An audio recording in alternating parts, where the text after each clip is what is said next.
Nabi Musa lahir di negeri A. Yaman, B. Mesir, C. Arab.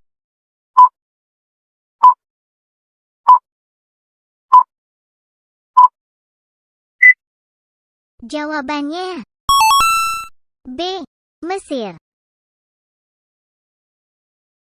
Nabi Musa adalah putra dari A.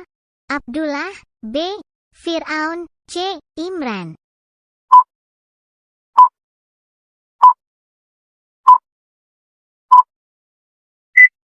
Jawabannya C. Imran. Nabi Musa di saat masih bayi dihanyutkan oleh ibunya di sungai A. Gambia, B. Benue, C. Nil.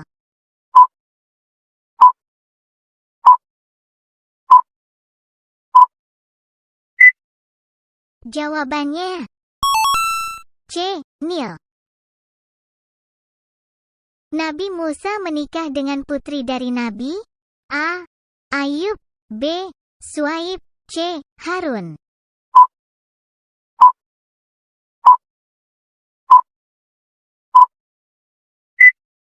Jawabannya B. Suaib. Nabi Musa adalah nabi yang diutus dari Bani A. Quraisy, B. Israel, C. Syria.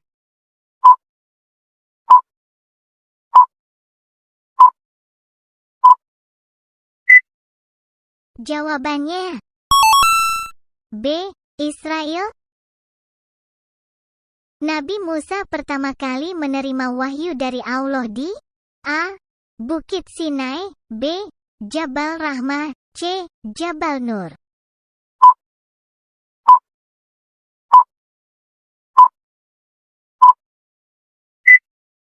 Jawabannya A.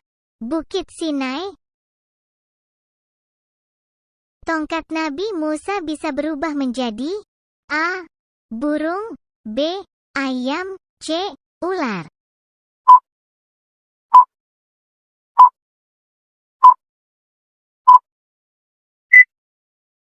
Jawabannya C. Ular. Nabi Musa kurang pandai berbicara dalam berdakwah, sehingga beliau meminta bantuan kepada Nabi A. Saleh, B. Harun, C. Yahya.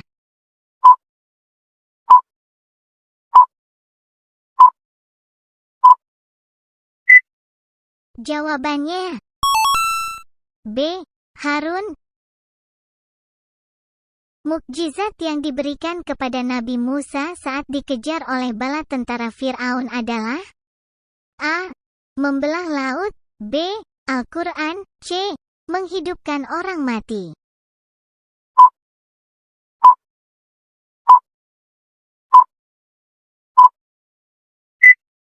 Jawabannya A. Membelah laut. Bagaimanakah kisah Nabi Musa menamparkan malaikat maut?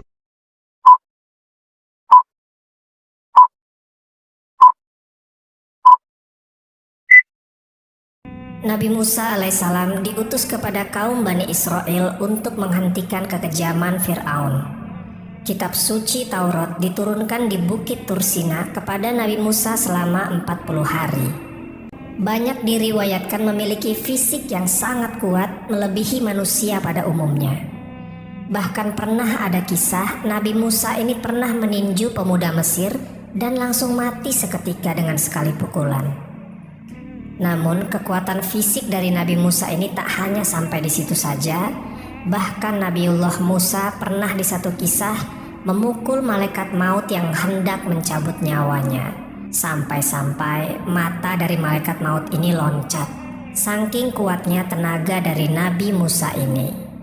Dan kisah ini merupakan kisah yang riwayatnya sahih menurut para ulama. Ketika malaikat maut hendak mencabut nyawa Nabi Musa. Nabi Musa alaihissalam dikisahkan memiliki mukjizat yang sangat banyak. Mulai dari membelah lautan, tongkatnya bisa berubah menjadi ular, bisa mengangkat sebuah bukit, dan masih banyak lagi. Dikisahkan juga kalau Nabiullah Musa ini seorang nabi yang memiliki kekuatan yang luar biasa. Bisa dikatakan Nabi Musa seseorang yang cenderung pemarah. Ya mungkin karena diutus kepada kaum Bani Israel yang memang kaum ini orang-orang yang ngeyel dan sulit diatur. Kemudian Nabi Musa ini selalu didampingi kakaknya selama ia berdakwah. Karena Nabi Musa tidak lancar berbicara, makanya ia berdoa kepada Allah agar kakaknya yang selalu menemaninya ini dijadikan nabi juga. Nabi ini bernama Nabi Harun alaihissalam. Nabi Harun selalu menemani Musa kemanapun ia pergi. Nabi Harun inilah yang bertindak sebagai juru bicara dari Nabi Musa alaihissalam. Pada suatu hari ketika Nabi Musa sedang berada di rumahnya, tiba-tiba ada seseorang datang dan langsung masuk ke dalam rumahnya tanpa orang ini memberi salam.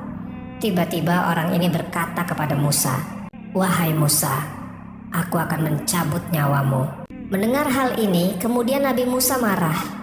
Lantas ia mendekati orang ini dan langsung menamparnya, hingga kedua mata orang ini terlepas dari tempatnya.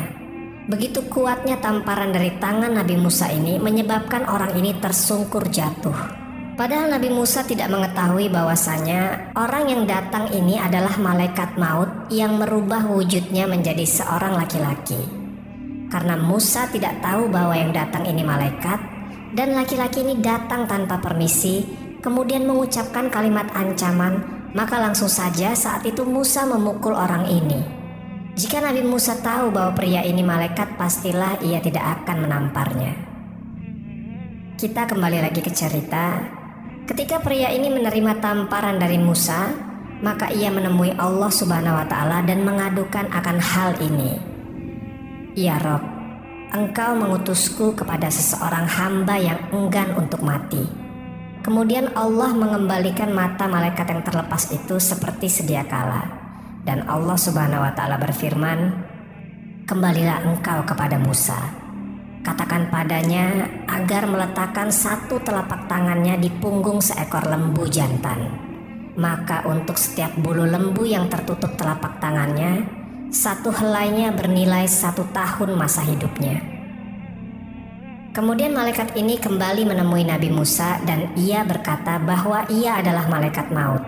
Serta ia menyampaikan firman Allah kepada Musa tadi, namun Nabi Musa tidak mau melakukannya dan ia berkata, "Untuk bertemu dengan kekasihku, aku harus menunggu sekian lama lagi.